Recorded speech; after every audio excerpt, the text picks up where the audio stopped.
Ketika Kementerian Pertahanan baru-baru ini mengajukan anggaran sejumlah 124,995 billion dolar, kita bulatkan ya, 125 billion dolar atau mendekati angka 1.700 triliun, sebuah angka yang lumayan besar yang membuat otak saya yang kecil ini menjadi hang atau loading. Sebentar, ini anggaran untuk apa ya?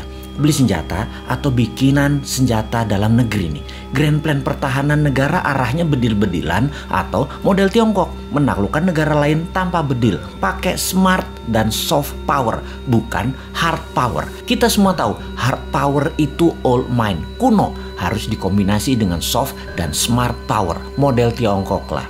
Beli pejabat negara lain, kasih pocket money, kasih pinjaman lunak, dibangunkan apapun yang sifatnya jangka panjang dan seakan penting di negara tersebut. Misalnya nih ya, negara tetangga kita banyak tuh pejabatnya yang kena strategi smart powernya Tiongkok. Rakyatnya kemudian dinina-bobokkan dengan narasi. Dan untuk negara kita yang pejabatnya NKRI garis lucu semua, hanya ketawain negara tetangga itu. Seru ngelihatnya. Bener deh, kasihan anak cucu negara tetangga itu nantinya ketika tidak ada narasi yang bisa dibangun untuk bisa menahan kebenaran kelak. Kembali ke anggaran maha besar. Ketika kita mengetahui bahwa anggaran militer itu ternyata pakai hutangan, ini membuat lemes generasi new mind. Lah nanti yang bayar siapa? Ini multi years loh nyicil hutangannya. Bener deh, ini harus dipertanyakan bukan hanya Qovadis Departemen Pertahanan, juga pertanyakan mau bangun militer 1.700 triliun dengan ngutang segede APBN Indonesia dalam 1 tahun itu,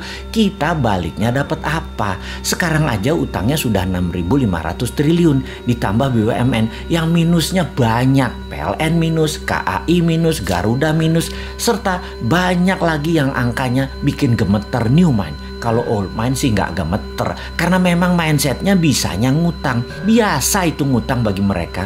Oke, kita yang bodoh ini mau nanya, ini arah militer Indonesia mau kemana ya? Kita tanya, anggap semuanya buat beli alat utama sistem pertahanan, alutsista. Ini kita mau defense, mau bertahan atas serangan dari negara mana? Apa bentuk serangannya mereka emangnya? Sehingga beli penangkisnya apa? Oh oke, kita mungkin mau menyerang. Mau menyerang siapa? Wilayah mana yang mau diserang? Yang mau ditaklukkan? Papua Nugini, Pasifik Selatan, Australia, atau Malaysia, atau kemana? Tiongkok mungkin kita mau taklukkan. Pakai apa penaklukannya? Apa yang didapat dari serangan keluar tersebut? Misalnya mau menaklukkan Tiongkok, kita mau ambil hartanya Tiongkok, mau ambil cewek Tiongkok, atau mau ambil Malaysia supaya kontrol Selat Malaka 100%. Mau kemana kira-kira bos? Apa kita mau perang biologi? Jadi bukan beli senjata berat, tapi bangun senjata biologi buat virus baru. Kalau nggak makan gudeg, pada mati. Virus ini kita akan sebar ke seluruh dunia. Kita buat orang panas dingin, sesak nafas. Tapi begitu makan gudeg, sembuh. Kita siapkan gudegnya. Agen-agen di seluruh dunia, negaranya kita kendalikan. BPOM di negara lain kita mainkan agar gudeg lulus BPOM mereka. Dan makanan lain yang mirip-mirip gudeg gak dapat izin BPOM di negara lain tersebut. Kemudian kita sebar lagi virus lainnya lagi, yang obat penangkalnya rawon.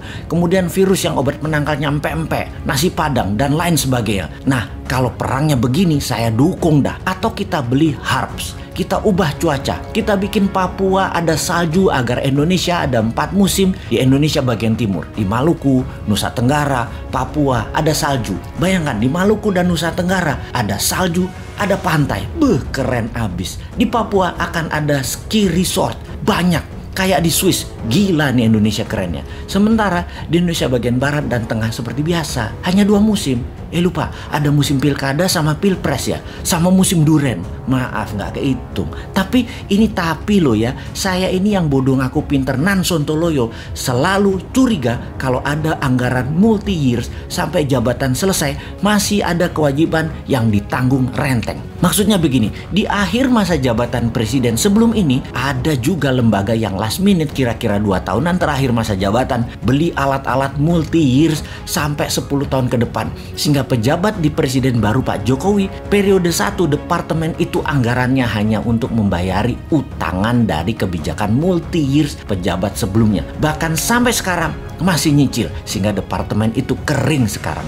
Ini ngebayang aja, kalau kita beli barang dari luar negeri, komisinya di luar negeri loh ya. Komisi selalu didapat dari penjual kan. Dan jarang loh penjual nggak ngasih uang tali kasih, itu jarang. Jadi si pejabat periode lalu beli-beli dalam jumlah besar, komisinya di muka dong ya. Gede banget dong komisinya karena dealsnya multi years. Lumayan, namanya juga udah akhir masa jabatan. Mulai paham kenapa si Sontoloyo ini berkerut kening urusan anggaran besar multi years yang ditanggung renteng sampai pejabat berikut-berikutnya. Ya, mudah-mudahan analisa si Bosman ini salah lagi.